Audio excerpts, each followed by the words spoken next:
So now let's start the video. सबसे पहले हम डिस्कस करेंगे इस वीडियो में आप सभी को पोएम। मैंने अभी बताया था कि जिसमें हम फॉर्म्स ऑफ लिटरेचर के पार्ट में पोएम पढ़ेंगे और ड्रामा, ठीक है, सोनेट, एपिक्स, बैलेट्स, इन सारी चीज़ों को देखने की बात कही थी।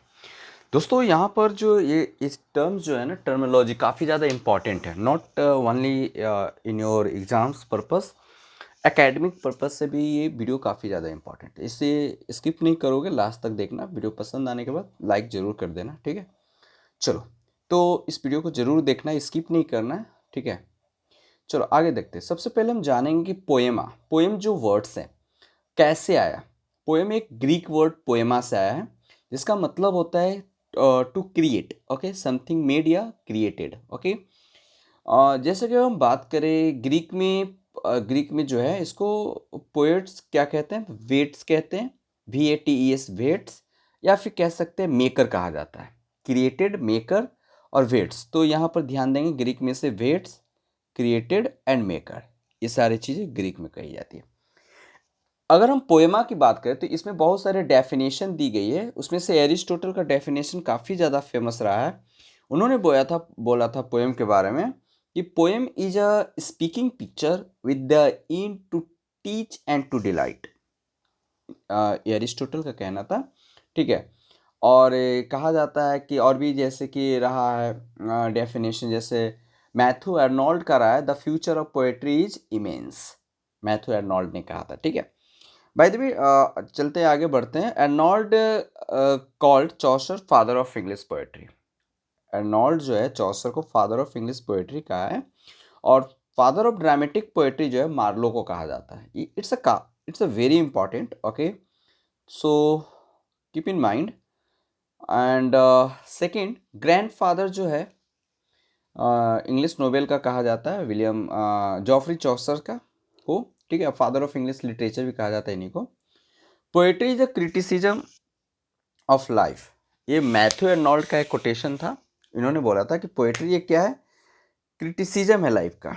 और पीवी शैली जो थे, इन्होंने कहा कि poetry is an expression of imagination. सब लोगों ने अपने अपने तरीके से कहा है, डेफिनेशन दिया है। अगर हम आगे बात करते हैं तो इसमें सबसे पहले हम देखेंगे टाइप्स ऑफ पोएम को देखेंगे, ठीक है। ऐसे बहुत सारे टाइप्स होते हैं, लेकिन इंपॉर्टेंट टाइप्स को देखेंगे ताकि जो एग्जाम्स के पॉइंट ऑफ व्यू से इम्पॉर्टेंट हो, ठीक है। जैसे कि टाइप्स में अगर देखेंगे तो बिकॉलिक है। जो बिकॉलिक एक विलेज लाइफ, मतलब रस्टिक लाइफ पर डिपेंड है, एक पेस्ट्रोल पोएम है। पेस्ट्रोल का मतलब होता है जो चरवाहा वगैरह है ना, पास्चर लैंड पर भेड़ बकरियाँ, सेफर्ड जो लाइफ होती है, भेड़ बकरियों चराने वाले को सेफर्ड कहा जाता है। तो उनकी लाइफ पर एक बेस है ये। उसके बाद एक पोएम यहाँ पर निकल कर चैंसन जो है फ्रेंच सॉन्ग है। फिर उसके बाद डैड्स जो है आपका लैमेंट सॉन्ग है। लैमेंट का मतलब होता है बिलाप, सौरो, दुख। दुख को शो करने के लिए ये किया जाता है, ठीक है, डैड्स गाया जाता है, ठीक है। यहाँ तक तो समझ में आ रही होगी आप सभी को। एपिग्राम एक है, शॉर्ट सटैरिकल पोएम है। सटैरिकल पोएम है एपिग्राम, ये भी एक टाइप ऑफ पोएम में ही आता है। इसमें और इपिक, इपिक एक लॉन्ग नैरेटिव पोएम है। इपिक जो टाइप का पोएम है वो इसमें लॉन्ग नैरेटिव पोएम आपको देखने को, वेरी वेरी इंपॉर्टेंट, इसको याद कर लेना। इपिक एक लॉन्ग नैरेटिव पोएम है, ठीक है। उसके बाद टाइप्स ऑफ पोएम में एक इलेजी लिखी जाती है। इलेजी टाइप का पोएम होता है जिसमें सॉन्ग ऑफ लेमेंटेशन, वही सेम है, लेमेंटेशन मतलब बिलाप, शोक वगैरह, अगर किसी को शो करना हो, दुख शो करना हो, तो एलिजी उसको बोलते हैं, ठीक है। सबको डिस्कस करते हैं ये सभी। बैलेड, बैलेड एक प्रकार का नैरेटिव पोएम होती है। बैलेड जिसमें काफ़ी ज़्यादा बड़ा एक नैरेट स्टोरी टाइप का लिखी जाती है, ठीक है। और भी जैसे कि प्रोथैलेमियम एक सॉन्ग सेलिब्रिटी फोर्थ कमिंग, मतलब आने वाले जो मैरिज होता है उसको लेकर इसमें गीत गाना लिखी जाती है। तो इस तरह का पोएम को भी प्रोथैलेमियम कहा जाता है। फिर उसके बाद हम लोग देखेंगे सोनेट को देखेंगे, ओड, लिरिक, और एक पेस्ट्रल रस्टिक पोएम है। पेस्ट्रॉल, पेस्ट्रॉल अभी बताया, पेस्ट्रल एक रस्टिक पोएम है। और भी बहुत सारे पोएम होते हैं, जैसे कि मैड्रिगल होता है, सागा होता है, ले होता है, हैकू होता है, जॉर्जिक होता है, एपॉड होता है। इन सारी चीज़ों को हम नहीं डिस्कस करेंगे, क्योंकि काफ़ी ज़्यादा ये लेंदी हो जाएगी फिर वीडियो, ठीक है। आगे देखते हैं। तो सबसे पहले हम जानेंगे इपिक को डिस्कस करें। इपिक में किस टाइप का पोएट्री होता है, किस टाइप का पोएम होता है। तो इसमें जो जो पोएम लिखी जाती है वो एक लॉन्ग होता है, लॉन्ग पोएम्स होता है, और that is the celebrating the life and heroic deeds and national hero. इसका जो मेन सब्जेक्ट होता है ना, इसमें subject the great serious subject elevated styles होते हैं।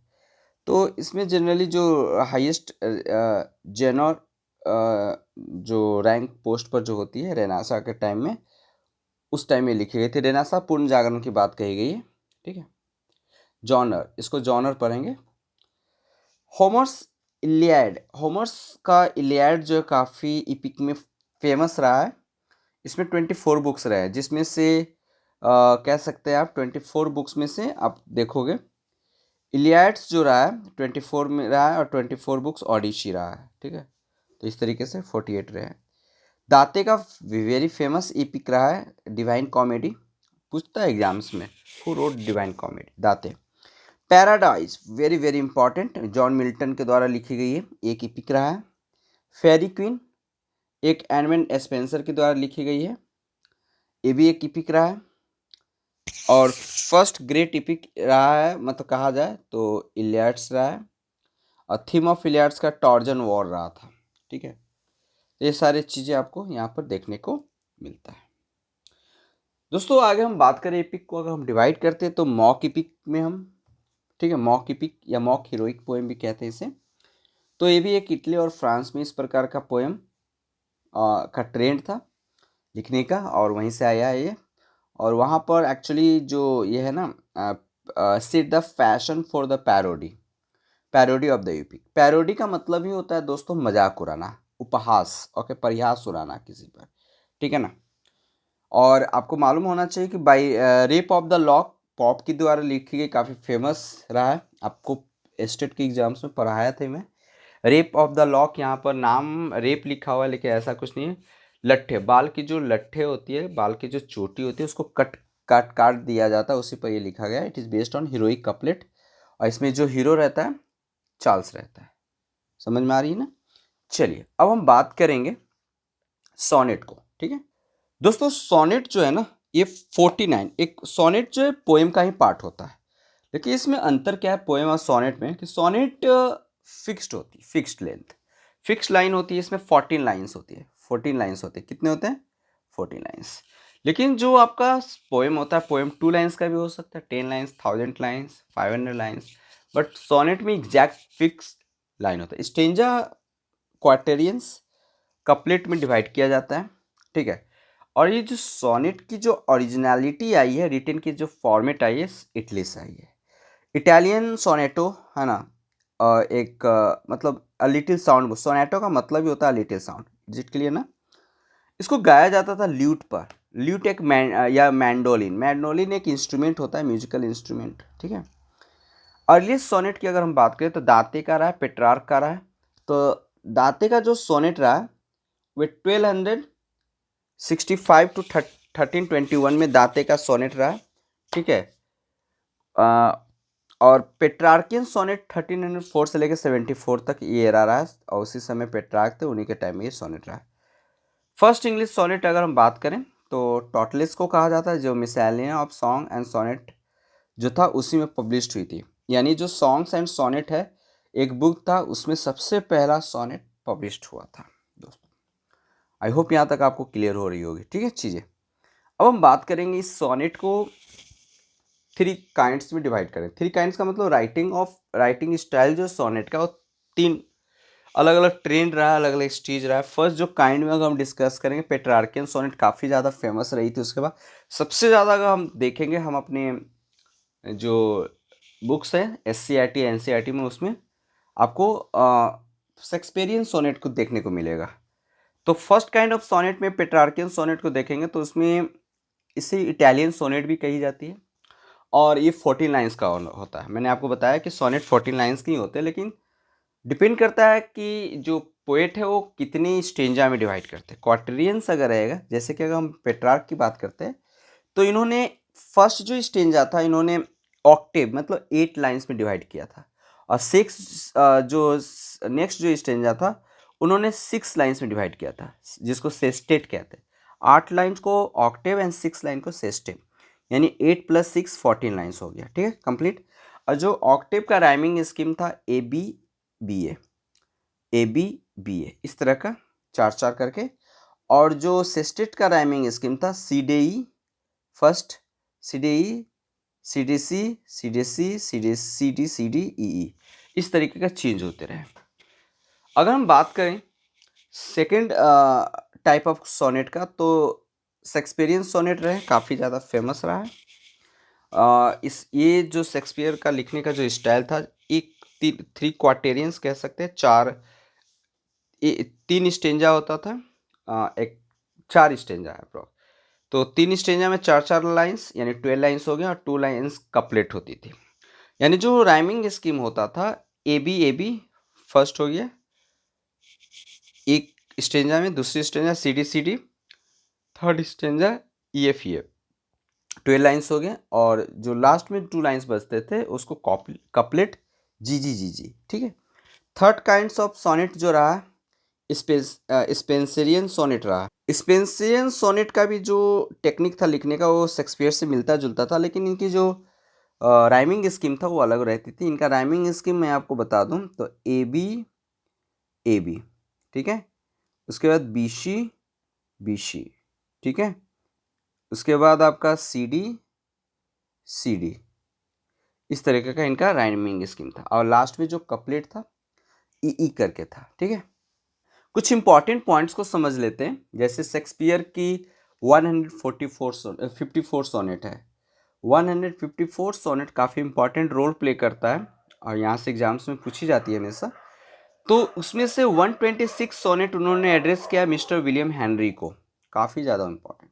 126 जो सोनेट लिखा है वो विलियम हेनरी को एड्रेस किया है। 26 सोनेट जो बच गया डार्क लेडी को, जो मैरी फेटन करके नाम था उनका, और जो 2 सोनेट रहा वो कन्वेंशनल रहा, मतलब किसी को भी एड्रेस नहीं था। ठीक है ना, इस तरीके का ये। अब आते हैं दोस्तों एलेजी। एलेजी क्या था? एलेजी एक शोक, मतलब एक ग्रीक वर्ड एलोगेस से है, दैट मीन्स लैमेंट मतलब बिलाप करना। ठीक है, तो एलेजी एक पोएम है जिसमें हम मॉर्निंग बिलाप या फिर लेमेंटेशन ऑन द डेथ पर हम लोग बेस्ड रहता है। ठीक है, तो अगर एलेजी की हम बात करें तो 2 प्रकार से एलेजी लिखी जाती है। एक सिंपल एलेजी हो गया और दूसरा पेस्ट्रल एलेजी हो गया। पेस्ट्रल एलेजी जो हो गया वो आपका कह सकते हैं जैसे कि पोएट या सेफर्ड जो होती थी, lament on the death of another shepherd, तो एक सेफर्ड दूसरे सेफर्ड के डेथ पर बिलाप करती थी, है ना, तो उसी को बोलते हैं पेस्ट्रल एलेगी। जैसे इसी में था W.H. ऑर्डेन की लिखी on the death of W.B. Yeats. W.B. Yeats के डेथ पर W.H. ऑर्डेन ने एलेजी लिखा था। ठीक है, इसी नाम से। अगर एलेजी को पहचानना है तो उसके थीम से हम अच्छा है बहुत अच्छा कह सकते हैं, या उसके सब्जेक्ट मैटर के द्वारा। समझ में आ रही बातें?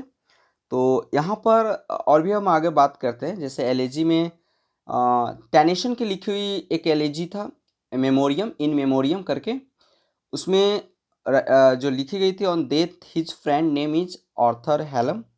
ठीक है, तो इसी में एक बहुत अच्छी इंपॉर्टेंट लाइन था, मैं आपको आप इसको लिख लेना, जो एग्जाम पॉइंट ऑफ व्यू से काफ़ी ज़्यादा फेमस है। Let knowledge grow from more to more. I repeat, let knowledge grow from more to more. ये मेमोरियम का एक लाइन है, काफ़ी ज़्यादा फेमस रहा है। ठीक है, अगर हम बात करें आगे तो थायरसिस का 1861 में एक एनॉल्ड काफ़ी फेमस एलेजी रहा है। ठीक है, और एच क्लॉक के डेथ पर लिखी गई थी। ठीक है, रगबाई चैपल जो एनॉल्ड के द्वारा लिखा गया है, और इस पर right on death of his father, अपने फादर के डेथ पर लिखी गई थी। तो ये सब फेमस एलेजी रही है। एडोनेसिस जो है सैली का लिखा हुआ था, और ये जॉन किट के डेथ पर लिखी गई थी। और एलेजी, और आपको ये कंट्री चर्चयार्ड आपने पढ़ा ही होगा पीजी में। ठीक है, elegy written in country churchyard, जो थॉमस ग्रे की थे, काफ़ी फेमस। तो काफ़ी फेमस ये एलेजी रहा है। ठीक है। जो थॉमस ग्रे की अगर हम बात करें तो जो एलेजी है वो उनका विलेज का नाम स्टॉक पॉक्स था और उनकी मदर की यहाँ पर मतलब जो दफनाया जाता है, बरीड की जाती है। थॉमस ग्रे जो उन्होंने भी कहा था कि जब वो मरेंगे तो यहीं बगल में, माँ के बगल में दफना देना। ठीक है, तो इसी पर उन्होंने मतलब जब उनकी डेथ हुई थी माँ का तो उनके कब्र पर बैठकर पूरी रात वहीं पर ये चीज़ें वहीं बैठ गए थे। ठीक है, फिर उसके बाद अगर हम बात करें एडोनिस की तो टाइटल इस बायोन के द्वारा भी लिखा गया है। इसमें यूरेनिया है जिसने कीट्स की मदर माना गया है यूरेनिया को, और वे एक गॉडेस भी है जो कि पोएट के पैट्रॉन्स गॉडेस माना जाता है। तो आई होप यहाँ तक समझ में आ गई होगी आपको। नेक्स्ट हम बात करेंगे ओड। ओड जो वर्ड है ना, एक ग्रीक वर्ड ओडी से आया है जिसका मतलब होता है सॉन्ग, और ये मतलब कह सकते हैं it is a larger than lyric, lyric से बड़ा होता है। और कह सकते हैं इसकी सीरियस सब्जेक्ट जो होते हैं elevated in style, elaborated in subject serious होती है, एलिवेटेड स्टाइल होता है, एलोबरेटेड इन इट्स स्टैंजाइक स्ट्रक्चर होती है। और एक फेमस जो पीवी शैली की रही है, to a skylark hail to thee blithe spirit. अगर हम काइंड्स ऑफ ओड की बात करें तो Pindaric ode, Horatian ode, irregular ode रहा है। ये काफ़ी ज़्यादा फेमस है ना। कैसा यहाँ पर अगर hello to thee blithe spirit का मतलब अगर जानना है तो हेल मीन्स यहाँ पर प्रसन्न, इंजॉय की बात हो रही है। दी का मतलब तो जानते ही हो आप क्या होता है, दी स्टिल मतलब तुम शांत। ठीक है, और यहाँ पर आप एक ब्लीथ एक वर्ड है, पवित्र होता है, स्पिरिट मतलब आत्मा होता है। ठीक है, ओड एक्चुअली होता क्या, किसी राजा के जब राज अभिषेक आप करते हो, राज अभिषेक की पब्लिक जो इवेंट होती है, जो क्रोनेशंस ऑफ द किंग कहा जाता है राज अभिषेक को, या किसी बड़े या महान राजा की डेथ हो जाती है। पहली बात कि जब राज अभिषेक होती है जिसमें पब्लिक लोग को बुलाई जाती है, या फिर डेथ हो जाता है राजा का, तो राजा की डेथ हो जाती है तब जाकर ओड लिखी जाती है, वहीं पर ओड लिखा जाता है। तो आपको पता चला इवेंट्स क्या क्या होना होगा। तो आपको यहाँ पर पिंडरिक जो आपका ओड है ये 3 पार्ट्स में डिवाइड कर सकते हैं। ठीक है, और कह सकते हैं कि पिंडरिक शब्द एक ग्रीक राइटर पिंडार से आया। ठीक है, पिंडार 500 बीसी में वो बिलोंग करते थे। ठीक है, और ये गाया जाता था मतलब क्वायर में, समूह में, एंड ट्रूप ऑफ डांसर के द्वारा। ठीक है, चर्च में भी गाया जाता था। ठीक है, movement of dancer 3 movement, strophe right to left, मतलब इसका 3 मूवमेंट होता था। स्ट्रोफी में right to left, antistrophe left to right, epode stood in a circle before dais. मतलब ये जो था आपका डांस करने का तरीका। अगर ग्रे की बात करें, ग्रे की लिखी हुई एक काफ़ी ज़्यादा famous the progress of poesy and the bard रहा। अगर हॉरेशियन ओड की बात करें, ये रोमन पोएट होरास के नाम से आया है, और ये मतलब ये ग्रीक से मतलब ग्रीक कह सकते हैं। ठीक है, ये पिंडेरिक ओड से काम, शांत और कंपैरेटिवली काम की बात होती है, मेडिटेटिव एंड रिस्ट्रेंड। इसमें 2 लाइन्स स्टेंजा होती है और 3 लाइन्स स्टेंजा की होती है। ये 2 लाइन्स और 3 लाइन्स। एक होता है आपका इरेगुलर ओड, इसे pseudo Pindaric ode and Cowleyan ode भी कहते हैं। इरेगुलर इसलिए कहा गया क्योंकि ये इरेगुलर वर्सेज और स्टैंजाई के स्ट्रक्चर में लिखी जाती है। क्लियर है। और बेस्ट ओड भी है इंग्लिश लिटरेचर में, ode to himself, Ben Jonson की काफ़ी famous, ode to Virgil L Tennyson का, death on the Duke of Wellington. ठीक है, टेनिसन का है। Famous line always come in, मतलब जो फेमस लाइन एक रहा है वेस्ट विंड से पीवी शैली से लिया गया है, if winter comes can spring be far behind. I repeat, if winter comes can spring be far behind. Next जो रहा है टू नाइटेंगल्स बाई किड्स की वहाँ से लिया गया, fled is the music, do I wake और स्लीप। ठीक है, एक फेमस ओड रहा है विलियम वर्ड्सवर्थ का, काफ़ी, ode to duty and ode to evening Collins का रहा है। तो इस तरीके से यहाँ पर ख़त्म होती है ये चीज़ें। दोस्तों नेक्स्ट हम बात करेंगे लिरिक्स की। लिरिक्स जो वर्ड है एक ग्रीक वर्ड लूरा से है और दैट मीन्स लायरे। ओके, लायरे एक म्यूजिकल इंस्ट्रूमेंट होता है दोस्तों, ठीक है। और कह सकते हैं कि it's a must you have a musical quality, must express only one single emotions and एक एलिजाबेथन लिरिक्स फेमस रहा है वर्बल मेलोडी। कुछ फेमस लिरिकल पोएट्स रहे सेली, किट्स, टेनिसंस और स्विनबर्न, ठीक है। तो इस तरीके का यहाँ पर लिरिक्स खत्म होता है। अब आते हैं बैलेट्स को देखते हैं। बैलेट्स में क्या होता है, बैलेट्स जो इटालियन वर्ड बैलर्स है जो जिसका मतलब डांस या डांस सॉन्ग होता है। इसमें वैसे सिंगर के द्वारा गाई जाती है जो इधर उधर घूमते रहते हैं, वॉन्डरिंग सिंगर्स। ओके, अगर हम बैलेट्स की आगे की बात करें तो इसमें थोड़ा सा हम बता दें आपको। बैलेट्स बैलेट्स जो था कि एक जो सिंगर होते हैं अपने गले में कुछ डाल लेते थे, जैसे कि माला मोती जिसको फिडल कहते हैं, और झूमते रहते हैं और झूम कर गाते रहते हैं, ठीक है। वे सिंगल भी गाते हैं, अकेले रहते हैं या फिर ग्रुप में भी, कभी कभी ग्रुप में होते हैं।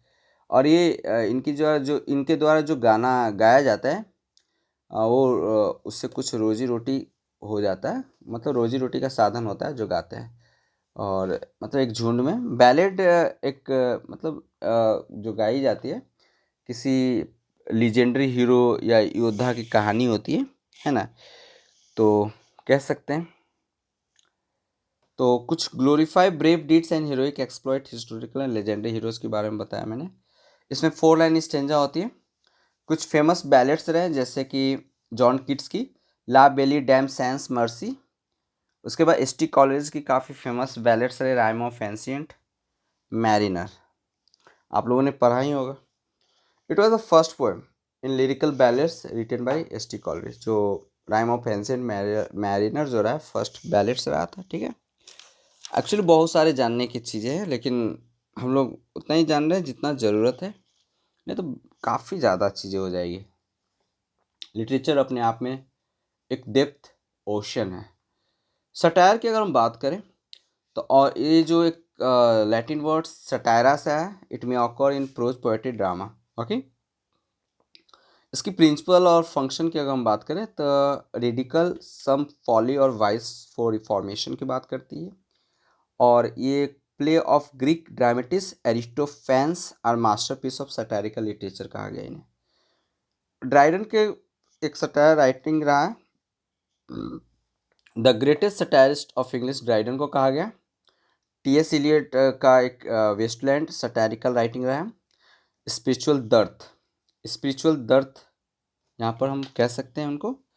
और स्पिरिचुअल दर्थ कहने का मतलब है धर्म का अभाव, ठीक है। जीवी शाह का द एप्पल कार्ट जो वर्किंग ऑफ डेमोक्रेसी के बेस पर रहा है। उसके बाद द फर्स्ट सटायर जो रहा है पायर्स द प्लोमा, विलियम लैंगलैंड का द्वारा लिखी गई थी। और पोप का अपनी पढ़ाई रेप ऑफ लॉ, ये फर्स्ट ग्लैंड्री रहा है और एक मीनिंगलेस स्प्लेंडर है जो मतलब सोसाइटी का एक मीनिंगलेस स्प्लेंडर है, ठीक है।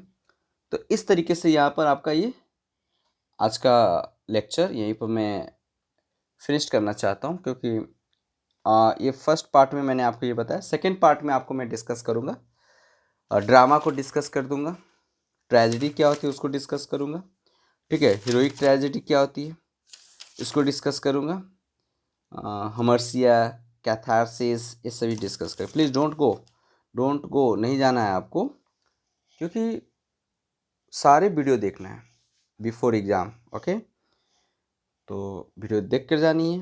वीडियो पसंद आया तो लाइक कमेंट ज़रूर करेंगे। तो नेक्स्ट वीडियो के साथ मिलते हैं। अपनी तैयारी अच्छे से करते रहिए। All the best, keep learning, keep practising.